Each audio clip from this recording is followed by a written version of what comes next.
आज जेतेबेले आम्भेमाने ईश्वरंको उपस्थिति बसी ताहांको वाक्य शुणुअछु, आसु निजकु पचारिबा आम्भेमाने धार्मिक ना दुष्ट, ईश्वरंको शिक्षा को गुरुत्व देउअछु ना अन्यर शिक्षा को अनुसरण करूअछु।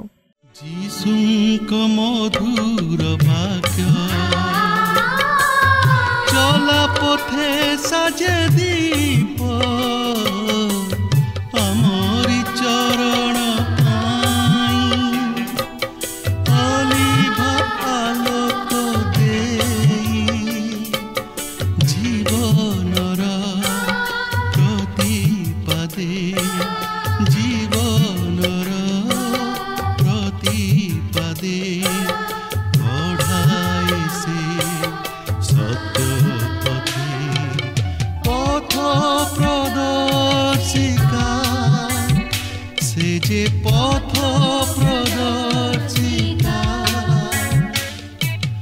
पथ प्रदर्शिका पथ प्रदर्शिका। ख्रीष्टर प्रिय दर्शक बंधु, प्रभु जीशुख्रीष्टଙ୍କ बहुमूल्य नाम रे आपनको नमस्कार जणाए आजिर पथ प्रदर्शिका कार्यक्रम को स्वागत करूअछि।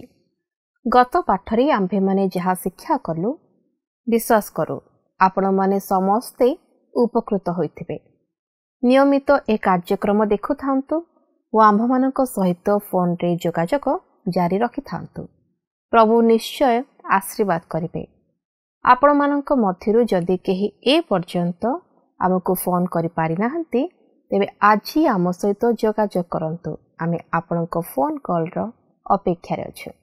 आपणको फोन कॉल आमको आपणको निमंते प्रार्थना करिबाको और आपणको विषय अधिक जानिबाको सहाय्य करिवो। आज पुणी थरे एही कार्यक्रम माध्यम रे आपणको सहित साक्षात करिवार सुयोग पाइथिबारु प्रभुको धन्यवाद दिए। ईश्वरଙ୍କ वाक्य जेपरि आपणଙ୍କ जीवन रे एक आश्चर्य कार्य करिवो और आपणଙ୍କ जीवन रे जेपरि एक भिन्न परिवर्तन आनिवो, यह ईश्वरଙ୍କ निकट रे हमर प्रार्थना और इच्छा। प्रभुଙ୍କ ठारे संपूर्ण विश्वास करंतु। आज आमे आउ एक नूतन विषय रे अध्ययन करिबा। ताहेला हितोपदेश 30 पद 20 रु 33 पद पर्यंत। आजिर एही अध्याय रे लेखक प्रकाश करंती प्रत्येक मनुष्य जीवन रे दुर्बलता रही अछि।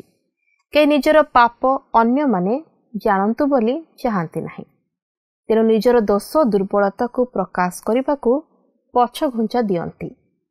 बेले बेले आत्मरक्षा एवं आत्मधार्मिकता पाई निजर पाप दुष्टामी धरी रखती, कहा निकटरे प्रकाश करती नहीं कि छाड़ती नहीं। गीत 36 2 पदरे लिखा जाए, दुष्ट निजको भूलाए कि ताहार अधर्म प्रकाशित कि घृणित हेब नाही। लेखक कहते ताहार मुखर वाक्य मिथ्या और प्रवंचन मात्र, किंतु विश्वासी परमेश्वर को भय करे, तेणु निज पाप स्वीकार करी छाड़ी दिए। आहरी मध्य लेखक कहते अनेक विषय पृथ्वी पाई भार स्वरूप। प्रथमरे जेतेबेले अयोग्य व्यक्ति श्रेष्ठ दायित्व पाए निजर ज्ञान और बुद्धिर अभाव हेतु केवल निजर स्वार्थ चेष्टा करे एवं अन्य को विपदरे पकाए।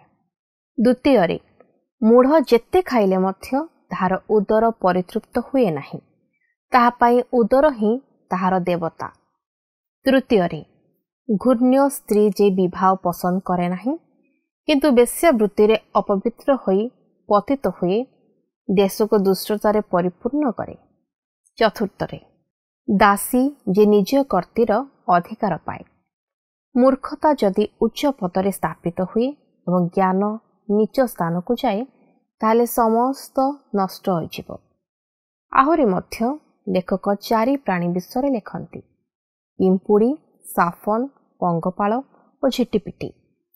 एमाने खूब क्षुद्र मात्र ज्ञानवान परिश्रमी शैल उपरे बसा निर्माण करती, एकता रक्षा करती एवं राजार अटालिका मध्यरे वास करती।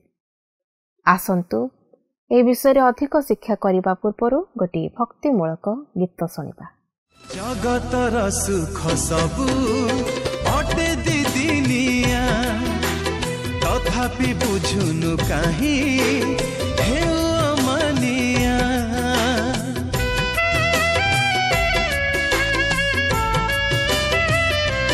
हाँ फेरिया फेरिया धन छाड़ी मोह माया जीसुको देई जमान हेबे तोर साहा जदि तू जीसुको हृदय स्थान देबु अनंत जीवन निश्चय तू लभिबु जदि तू जीसुको हृदय स्थान देबु अनंत जीवन निश्चय तू लभिबु निज जीवन को केबे सजाड़िबु जीसु निकट को केबे तू फेरिबु निज जीवन को केबे सजाड़िबु जीसु निकट को केबे तू फेरिबु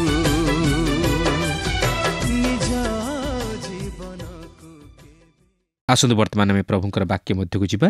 आज आम हितोपदेश 30 पर्वर 20 पदरू आरंभ कर 33 पद पर्यंत अध्ययन करने निमंते जावा।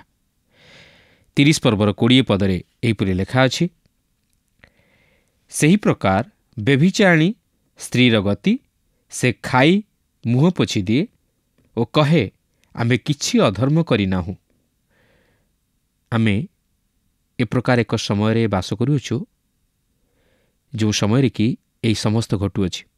लोके अछंती एहिपरि व्यभिचार कर्मरे लिप्त रही मध्य कहती जे सेमाने किछि पाप करिनाहांती, सेमाने पापरे जीवन अतिबाहित करुनाहांती।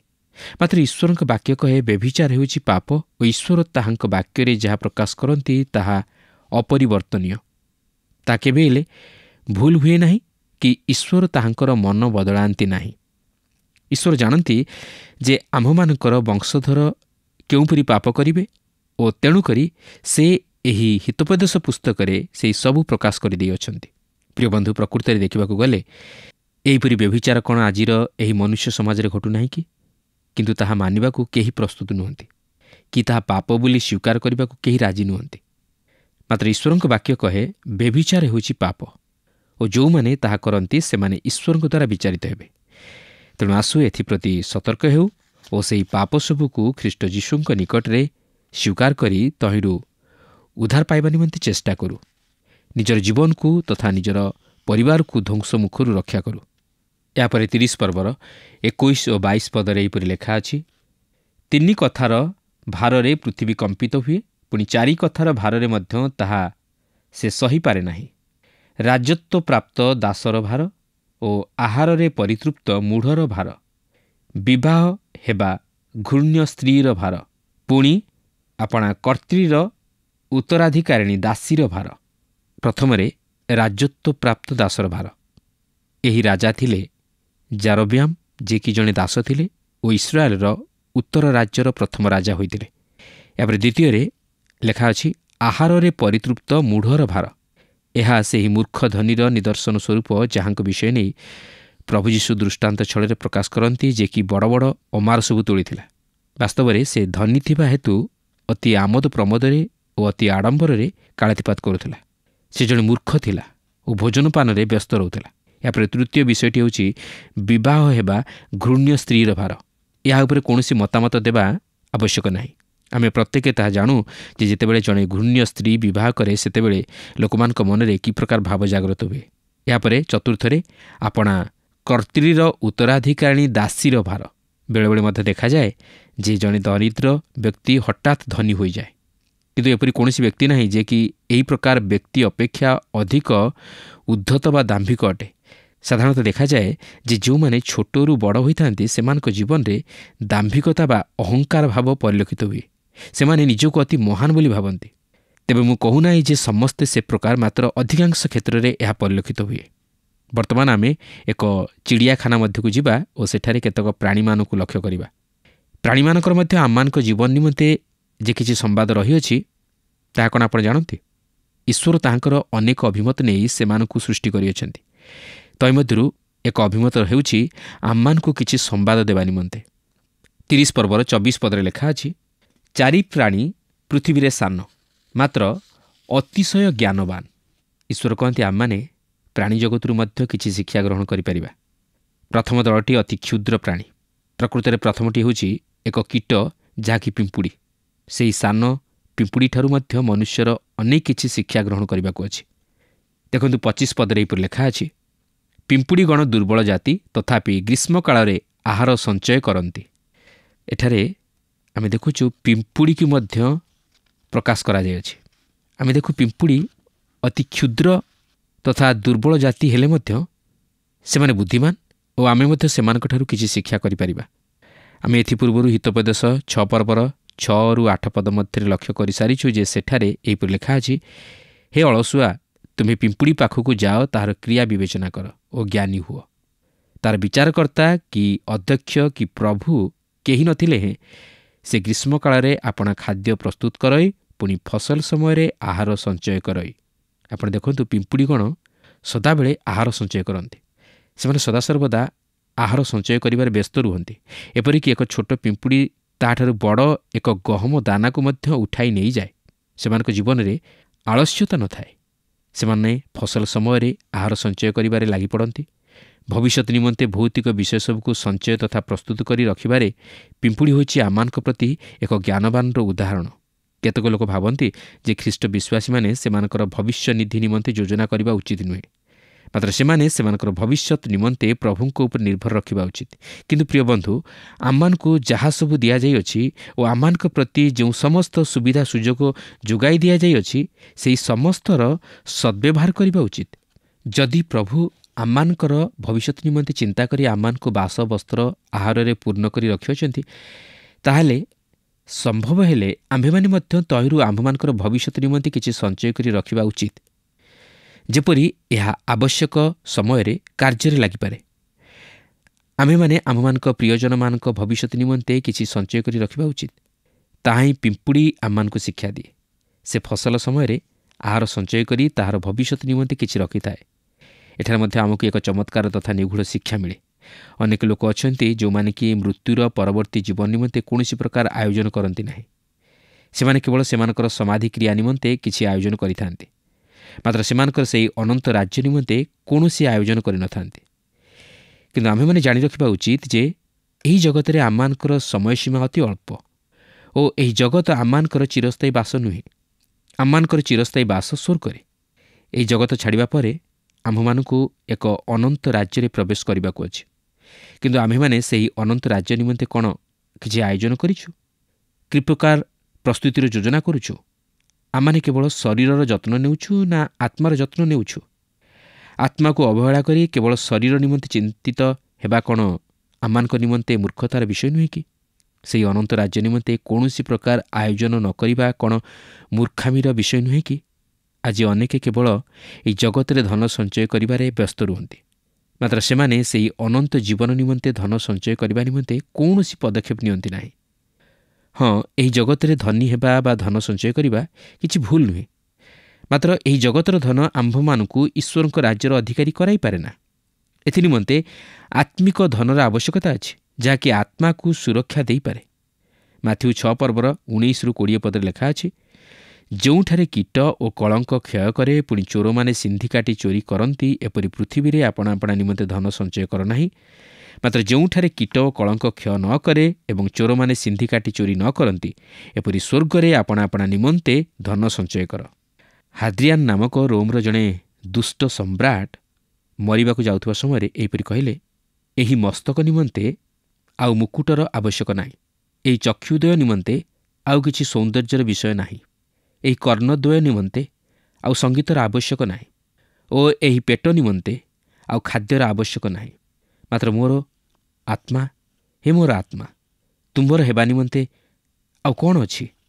ହଁ, ଏହା ସତ୍ୟ ଯେ ଆମେ ପ୍ରତ୍ୟେକ ମରିବା। ଏବ୍ରୀ 9 ପର୍ବର 27 ପଦରେ ଲେଖା ଅଛି, ମନୁଷ୍ୟମାନଙ୍କ ନିମନ୍ତେ ଯେପରି ଥରେ ମାତ୍ର ମୃତ୍ୟୁ ଆଉ ତାହାପରେ ବିଚାର ନିରୂପିତ ଅଛି। ଏହି ଜୀବନରେ ଖାଇବା ପିଇବା ଓ ଆନନ୍ଦ କରିବା ସମ୍ଭବ, କାରଣ ଆସନ୍ତାକାଲି ଆମେ ମରିବା। ଜଣେ ବ୍ୟକ୍ତି ଏହି ଜଗତର ଧନ ସଞ୍ଚୟ କରିବା ନିମନ୍ତେ ବଡ଼ ବଡ଼ ଅମାର ତୋଳିବାରେ ସମୟ ଅତିବାହିତ କରିପାରେ, ମାତ୍ର ଈଶ୍ୱର ଆମମାନଙ୍କୁ କହନ୍ତି ଯେପରି ଆମେମାନେ ତାହାଙ୍କ ସହ ମିଳିତ ହେବା ନିମନ୍ତେ ପ୍ରସ୍ତୁତ ହୋଇ ରହୁ। 26 ପଦରେ ଲେଖା ଅଛି, ସାଫନ ଜନ୍ତୁଗଣ ଶକ୍ତିହୀନ ଜାତି, ତଥାପି ସେମାନେ ଶୈଳରେ ଆପଣା ଆପଣା ବସା ନିର୍ମାଣ କରନ୍ତି। ବର୍ତ୍ତମାନ ଆମେ ସାଫନ ଜନ୍ତୁଗଣକୁ ପରିଦର୍ଶନ କରୁଅଛୁ। ଏହି ସାଫନ ଜନ୍ତୁଗଣ ପ୍ରକୃତରେ ଠେକୁଆ ଜାତିର ଜୀବ। ସେମାନଙ୍କର ଦୀର୍ଘ ଲୋମ ଓ ଛୋଟ ଲାଞ୍ଜ ଓ ଗୋଲ ଗୋଲ ଆଖି ଅଛି। ସେମାନେ ଅତି ଦୁର୍ବଳ ଓ ଭୟାତୁର। ସେମାନେ ଅତି ନିରାଶ୍ରୟ। ସେମାନେ ଭୂମିରେ ଗର୍ତ୍ତ ଖୋଳି ପାରନ୍ତି ନାହିଁ। ତେଣୁକରି ସେମାନେ ନିଜର ସୁରକ୍ଷା ନିମନ୍ତେ ଶୈଳମାନଙ୍କରେ ନିଜକୁ ଲୁଚାନ୍ତି ଓ ସେଠାରେ ବାସ କରନ୍ତି। ସେମାନେ ଲେବୀୟ ପୁସ୍ତକରେ ଅଶୁଚି ପ୍ରାଣୀମାନଙ୍କ ତାଲିକାରେ ସ୍ଥାନ ପାଇଅଛନ୍ତି। ଏହି ସାଫନ ଜନ୍ତୁଗଣ ପାପୀର ନିମନ୍ତେ ଈଶ୍ୱରଙ୍କ ଆଡ଼କୁ ଯିବା ପଥର ଦୃଷ୍ଟାନ୍ତ ସ୍ୱରୂପ। ଏହି ସାଫନ ପଶୁମାନଙ୍କ ଦୃଷ୍ଟାନ୍ତ ମଧ୍ୟ ଦେଇ ଈଶ୍ୱର ଆମମାନଙ୍କୁ ଶିକ୍ଷା ଦେବାକୁ ଚାହାନ୍ତି। ସାଫନ ଜନ୍ତୁ ପରି ମନୁଷ୍ୟ ଦରିଦ୍ର, ଅସହାୟ ଓ ଅଶୁଚି। ଆମ୍ଭେମାନେ ପାପୀ ଓ ଆମ୍ଭେମାନେ ଆମମାନଙ୍କର ଦୟନୀୟ ଅବସ୍ଥାକୁ ଜାଣି ରଖିବା ଆବଶ୍ୟକ। ଏହି କାରଣରୁ ଦାଉଦ ପ୍ରାର୍ଥନା କରନ୍ତି, ମୋ ମନ ଉଦ୍ବିଗ୍ନ ହେବାବେଳେ ମୁଁ ପୃଥିବୀର ପ୍ରାନ୍ତରୁ ତୁମ୍ଭଙ୍କୁ ଡାକିବି। ମୋଠାରୁ ଉଚ୍ଚତର ଶୈଳକୁ ମୋତେ ନେଇଯାଅ। ଆଉ ଏହି ଶୈଳ ପ୍ରଭୁ ଯୀଶୁଖ୍ରୀଷ୍ଟଙ୍କୁ ଉପସ୍ଥାପିତ କରେ। ପ୍ରଭୁ ଯୀଶୁଖ୍ରୀଷ୍ଟ ଆମମାନଙ୍କ ନିମନ୍ତେ ସେହି ଶୈଳ ସ୍ୱରୂପ, ଯାହାଙ୍କଠାରେ ଆଶ୍ରୟ ନେଲେ ଆମେ ସୁରକ୍ଷା ପାଇପାରିବା। ଏହାପରେ 30 ପର୍ବର 27 ପଦରେ ଲେଖା ଅଛି, ପଙ୍ଗପାଳମାନଙ୍କର କୌଣସି ରାଜା ନାହିଁ, ତଥାପି ସେ ସମସ୍ତେ ଦଳବଦ୍ଧ ହୋଇ ଗମନ କରନ୍ତି। ଏହି ପଙ୍ଗପାଳ ଈଶ୍ୱରଙ୍କ ସମ୍ମୁଖରେ ସାଧୁମାନଙ୍କର ଆଚରଣର ଦୃଷ୍ଟାନ୍ତ ସ୍ୱରୂପ। ପଙ୍ଗପାଳ ଧ୍ୱଂସକାରୀ ପ୍ରାଣୀ। ଜୋଏଲ ଭବିଷ୍ୟତ ବକ୍ତା ଏହି ପଙ୍ଗପାଳ ମହାମାରୀ ବିଷୟରେ ମଧ୍ୟ ଅନେକ କିଛି ବିଷୟ ପ୍ରକାଶ କରିଅଛନ୍ତି। ଆମେ ପୁନର୍ବାର ପ୍ରକାଶିତ ବାକ୍ୟରେ ଏହି ପଙ୍ଗପାଳମାନଙ୍କ ବିଷୟରେ ପ୍ରକାଶ କରାଯାଇଥିବାର ଲକ୍ଷ୍ୟ କରିବାକୁ ପାରିବା। ସେମାନେ ସମସ୍ତ ସବୁଜ ପତ୍ର ଓ ପନିପରିବାକୁ ନଷ୍ଟ କରିଦିଅନ୍ତି। ଆପଣ ଜାଣିଥିବେ ଯେ ପଙ୍ଗପାଳ ଯେଉଁ ଅଞ୍ଚଳକୁ ଯାଆନ୍ତି, ସେହି ଅଞ୍ଚଳର ସମସ୍ତ ସବୁଜ କ୍ଷେତ୍ରକୁ ଖାଇ ନଷ୍ଟ କରିଦିଅନ୍ତି। ସେମାନେ ଅଳ୍ପ ସଂଖ୍ୟକ ହେଲେ ମଧ୍ୟ ସବୁକିଛି ସବୁଜ ପତ୍ର ଓ ପନିପରିବା ତଥା ଶାକ ଜାତୀୟ ଉଦ୍ଭିଦ ପ୍ରଭୃତିକୁ ନଷ୍ଟ କରିଦିଅନ୍ତି। ମାତ୍ର ସେମାନଙ୍କ ଜୀବନରୁ ଆମକୁ ଅନେକ କିଛି ଶିକ୍ଷା ମଧ୍ୟ ମିଳେ। ସେମାନଙ୍କର କେହି ରାଜା ନଥିଲେ ମଧ୍ୟ ସେମାନେ ଅତି ଶୃଙ୍ଖଳିତ ତଥା ଦଳବଦ୍ଧ ହୋଇ ଗମନ କରନ୍ତି। ସେମାନଙ୍କର କୌଣସି ଦୃଶ୍ୟ ନେତା ଅବା କର୍ତ୍ତା ନଥିଲେ ମଧ୍ୟ ସେମାନେ ଅତି ଶୃଙ୍ଖଳିତ ସୈନ୍ୟ ଶ୍ରେଣୀ ପରି ଗମନ କରନ୍ତି।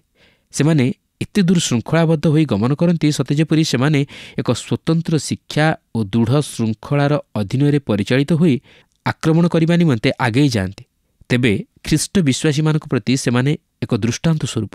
ଖ୍ରୀଷ୍ଟ ବିଶ୍ୱାସୀମାନେ ସେହିପରି ପରସ୍ପରର ବଶୀଭୂତ ହେବା ଆବଶ୍ୟକ ଓ ସେହି ସ୍ୱର୍ଗରେ ଉପବିଷ୍ଟ ଅଦୃଶ୍ୟ ମସ୍ତକ ସ୍ୱରୂପ ଖ୍ରୀଷ୍ଟଙ୍କର ବଶୀଭୂତ ହେବା ଆବଶ୍ୟକ। ସେମାନେ ପ୍ରତ୍ୟେକ କ୍ଷେତ୍ରରେ ଶୃଙ୍ଖଳା ରକ୍ଷା କରିବା ଆବଶ୍ୟକ। ସେମାନେ ସେମାନଙ୍କର ଅଦୃଶ୍ୟ ମସ୍ତକ ସ୍ୱରୂପ ସେହି ପ୍ରଭୁ ଯୀଶୁଖ୍ରୀଷ୍ଟଙ୍କ ପ୍ରତି ଲକ୍ଷ୍ୟ ରଖି ତାହାଙ୍କର ଆଦେଶ ଅନୁଯାୟୀ କାର୍ଯ୍ୟ କରିବା ଉଚିତ। ଯେଉଁମାନେ ଖ୍ରୀଷ୍ଟଙ୍କର ସେହି ପବିତ୍ର ରକ୍ତ ଦ୍ୱାରା ଉଦ୍ଧାରପ୍ରାପ୍ତ ହୋଇଅଛନ୍ତି, କେବଳ ସେମାନଙ୍କର ଯେ ପ୍ରଭୁ ଯୀଶୁଖ୍ରୀଷ୍ଟ ମସ୍ତକ ସ୍ୱରୂପ ହୋଇଅଛନ୍ତି ତାହା ନୁହେଁ, ମାତ୍ର ଏଥିସହିତ ସେହି ପବିତ୍ର ଆତ୍ମା ମଧ୍ୟ ପ୍ରତ୍ୟେକ ଖ୍ରୀଷ୍ଟ ବିଶ୍ୱାସୀ ଅନ୍ତରରେ ବାସ କରିବା ସଙ୍ଗେ ସଙ୍ଗେ ସେମାନଙ୍କ ମଧ୍ୟରେ କାର୍ଯ୍ୟ ସାଧନ କରି ସେମାନଙ୍କ ପ୍ରତ୍ୟେକଙ୍କୁ ଏକ ପରିବାରଭୁକ୍ତ କରାଇଅଛନ୍ତି ଓ ପରସ୍ପର ସହିତ ଏକ କରାଇଅଛନ୍ତି। ଏହା ହିଁ ଯାହାକି ପଙ୍ଗପାଳ ଆମ୍ଭମାନଙ୍କୁ ଶିକ୍ଷା ଦିଏ।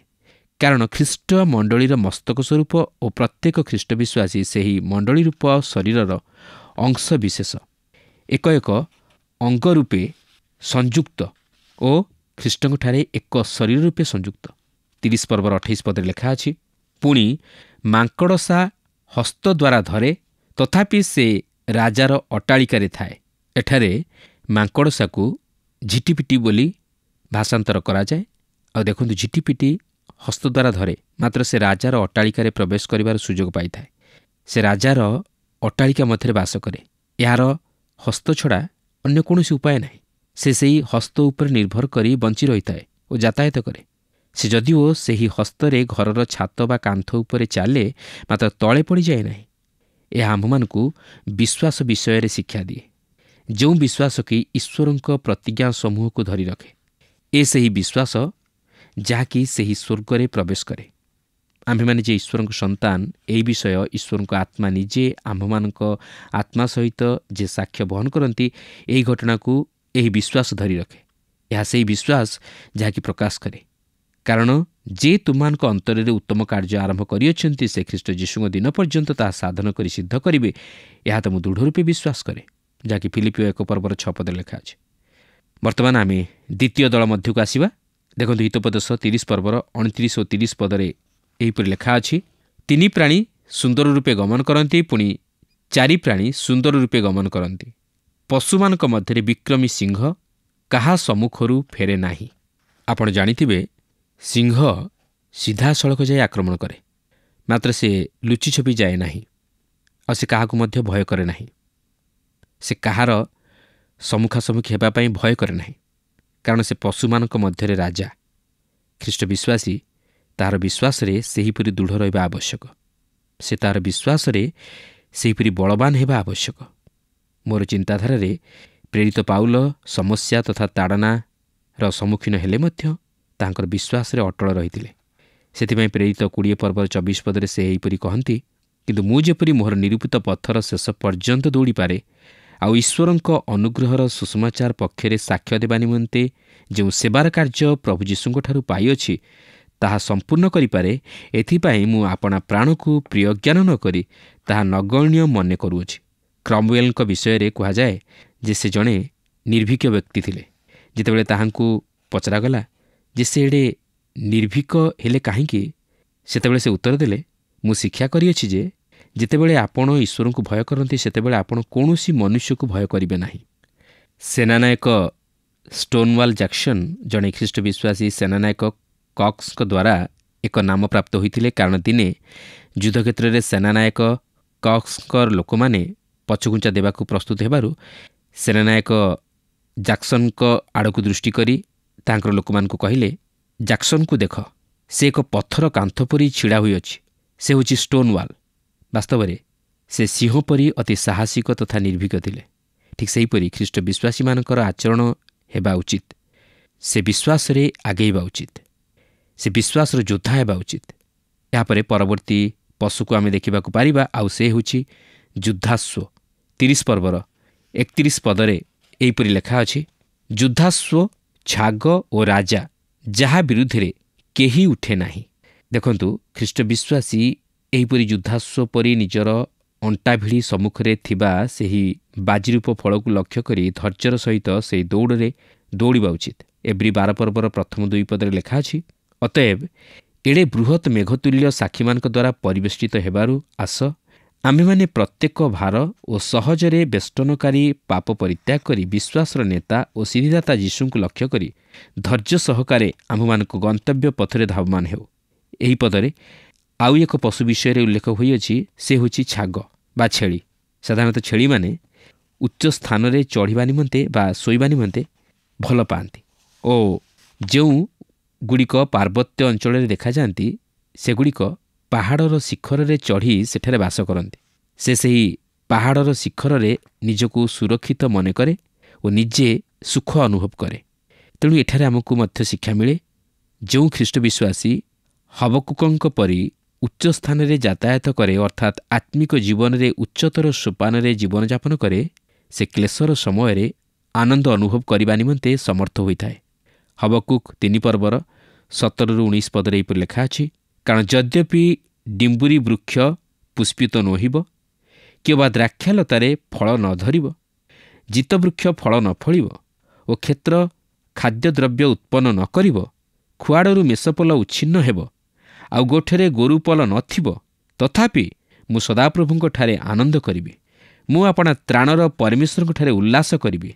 प्रभु सदाप्रभु मोर बल स्वरूप और से मोर चरण हरिणीर चरण सदृश करती, पुणी मोर उच्च स्थली रे मते गमन कराइबे। यापर 30 पर्वर 32-33 पदर मध्य एपरि लेखा अछि, जेबे तुम्हें आपणा को उच्च करिबारे मूढ़र कर्म करिथाओ किंवा जेबे कुकल्पना करुथाओ, तेबे आपणा मुखरे हाथ दियो, कारण जद्रूप दुग्ध मंथन रे लवणी बाहारे और नासिका मंथन रे रक्त बाहारे, तद्रूप क्रोध मंथन रे विवाद बाहारे। आमे माने क्रोध करिबा उचित नुहे, किंवा କୁକଳ୍ପନା କରିବା ଉଚିତ ନୁହେଁ। ବିଶେଷରେ ନିଜର ସ୍ୱାର୍ଥ ନିମନ୍ତେ ବା ନିଜକୁ ପ୍ରତିଷ୍ଠିତ କରାଇବା ନିମନ୍ତେ ଆମେ କୁକଳ୍ପନା କରିବା ବା ମୂର୍ଖମାନଙ୍କ ପରି କାର୍ଯ୍ୟ କରିବା ଉଚିତ ନୁହେଁ, କାରଣ ଏହାଦ୍ୱାରା କେବଳ ବିବାଦ ଉତ୍ପନ୍ନ ହୁଏ। ତେଣୁ ପ୍ରିୟ ବନ୍ଧୁ, ଆଜି ଆମମାନେ ପ୍ରଭୁଙ୍କର ବାକ୍ୟ ମଧ୍ୟ ଦେଇ ଛୋଟ ଛୋଟ ଜୀବମାନଙ୍କର ଜୀବନ ମଧ୍ୟ ଦେଇ ଅନେକ କିଛି ବିଷୟ ଶିକ୍ଷା କରିବାକୁ ପାରିଲୁ। ତେଣୁ ଆମମାନେ ଆସୁ ଯେପରି ଆମମାନେ ମନୁଷ୍ୟ ହିସାବରେ ପ୍ରଭୁଙ୍କ ନିମନ୍ତେ ଉତ୍ତମ ଜୀବନଯାପନ କରି ପ୍ରଭୁଙ୍କର ଗୌରବ ମହିମା ରକ୍ଷା କରୁ। ପ୍ରଭୁ ପ୍ରତ୍ୟେକଙ୍କୁ ଏହି ସଂକ୍ଷିପ୍ତ ଆଲୋଚନା ମଧ୍ୟ ଦେଇ ଆଶୀର୍ବାଦ କରନ୍ତୁ। ପ୍ରିୟ ଭାଇ ଭଉଣୀମାନେ, ମୋର ବିଶ୍ୱାସ ଆଜିର ଅଧ୍ୟୟନଟି ଆପଣମାନଙ୍କୁ ନିଶ୍ଚୟ ଭଲ ଲାଗିଥିବ ଓ ଆପଣମାନେ ଆତ୍ମିକ ଜୀବନରେ ଉପକୃତ ହୋଇଥିବେ। ଆସୁ ପ୍ରିୟ ଭାଇ ଭଉଣୀମାନେ, ପରିଶ୍ରମ କରି ଅନ୍ୟମାନଙ୍କ ଅଭାବ ପୂରଣ କରିବା। ପ୍ରେରିତ ପୁସ୍ତକ 20 ପର୍ବ 35 ପଦରେ ପାଉଲ ଏଫେସୀୟ ମଣ୍ଡଳୀକୁ ଏବଂ ଆଜି ଆମ୍ଭମାନଙ୍କୁ କୁହନ୍ତି, ଗ୍ରହଣ କରିବା ଅପେକ୍ଷା ଦାନ କରିବା ଶ୍ରେୟସ୍କର। ପ୍ରଭୁ ଯୀଶୁ ସ୍ୱୟଂ ଏହି କଥା କୁହନ୍ତି। ଏହି ଅଧ୍ୟାୟରେ ମଧ୍ୟ ଆମେ ଶିଖିଛୁ, ଜୋକର 2 କନ୍ୟା ଖାଲି ଦିଅ ଦିଅ କହନ୍ତି, କିନ୍ତୁ କେବେ କାହାକୁ ଦିଅନ୍ତି ନାହିଁ କି ନିଜେ ମଧ୍ୟ ତୃପ୍ତ ହୁଅନ୍ତି ନାହିଁ। ଆସୁ ଈଶ୍ୱରଙ୍କ ବାକ୍ୟକୁ ଗୁରୁତ୍ୱ ଦେଉ, ପଢ଼ୁ ଓ ପାଳନ କରୁ ଏବଂ ବଚସା ଓ ତର୍କ ବିତର୍କ ବିନା ସମସ୍ତ ପାପରୁ ବାହାରି ଆସୁ, କାରଣ କ୍ରୋଧ ମନ୍ଥନରେ ବିବାଦ ବାହାରେ ଏବଂ ଈଶ୍ୱରଙ୍କର ଅନିନ୍ଦନୀୟ ସନ୍ତାନ ସନ୍ତତି ହେଉ। ଆଜିର ବାକ୍ୟରେ ପ୍ରଭୁ ଆମ ସମସ୍ତଙ୍କୁ ଆଶୀର୍ବାଦ କରନ୍ତୁ। ଫୋନ୍ ମାଧ୍ୟମରେ ଓ ଏହି କାର୍ଯ୍ୟକ୍ରମ ମାଧ୍ୟମରେ ଆମ ସହିତ ଯୋଡ଼ି ହୋଇ ରୁହନ୍ତୁ। ଆପଣଙ୍କଠାରୁ ବିଦାୟ ନେବା ପୂର୍ବରୁ ଆସନ୍ତୁ ପ୍ରାର୍ଥନା କରିବା। ପ୍ରିୟ ଅତ୍ୟନ୍ତ ଦୟାଳୁ ପ୍ରେମିକ ଈଶ୍ୱର, ତୁମେ ଆମମାନଙ୍କୁ କେତେ ପ୍ରେମ କରିଅଛ, କେତେ ଅନୁଗ୍ରହ ଦାନ ଦେଇଅଛ। ପୁଣି ଥରେ ଏକ ନୂତନ ପ୍ରଭୁ କାର୍ଯ୍ୟକ୍ରମ ମାଧ୍ୟମରେ ତୁମେ ଆମମାନଙ୍କୁ ଯେଉଁ ବିଷୟ ଶିକ୍ଷା ଦେଇଅଛ, ତା ଯେଭଳି ଭାବରେ ପ୍ରତ୍ୟେକଙ୍କର ଜୀବନରେ କାର୍ଯ୍ୟ ରୂପେ ବ୍ୟବହୃତ କରିପାରିବେ, ତୁମେ ସେହିପରି ପ୍ରତ୍ୟେକ ଜଣଙ୍କୁ ତୁମେ ଆଶୀର୍ବାଦ କର।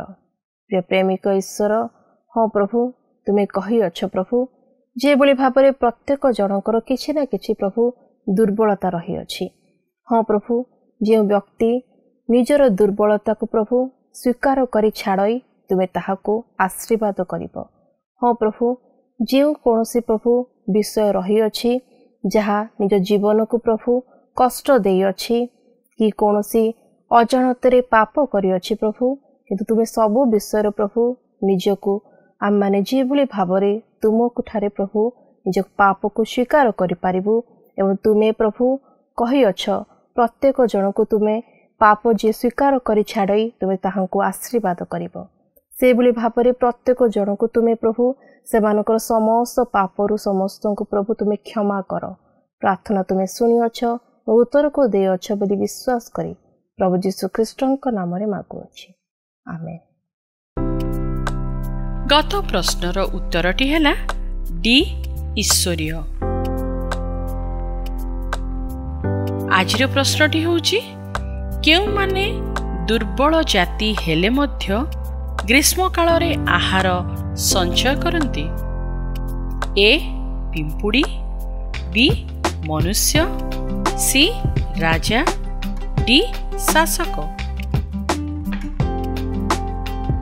ଏହି ପ୍ରଶ୍ନର ଉତ୍ତର ଆସନ୍ତାକାଲି ସନ୍ଧ୍ୟା 6ଟା ମଧ୍ୟରେ option A, B, C, D ମଧ୍ୟରୁ ସଠିକ୍ ଉତ୍ତର ବାଛି ଆପଣଙ୍କ ନାମ ଓ ସମ୍ପୂର୍ଣ୍ଣ ଠିକଣା ସହିତ 9777221415 ଫୋନ୍ ନମ୍ବରରେ SMS କିମ୍ବା ହ୍ୱାଟ୍ସଆପ୍ ଦ୍ୱାରା ଜଣାଇବାକୁ ଅନୁରୋଧ। ଯଦି ଆପଣଙ୍କୁ ଆମ କାର୍ଯ୍ୟକ୍ରମ ଭଲ ଲାଗୁଛି ତେବେ 044490812996ରେ ମିସ୍ଡ କଲ୍ ଦେଇ ବିଜୟୀ ହୋଇପାରିବେ। ଗତ ସପ୍ତାହର ବିଜୟ ଦର୍ଶକ ବନ୍ଧୁ ହେଲେ ବ୍ରହ୍ମପୁରରୁ ବେବି ନାୟକ।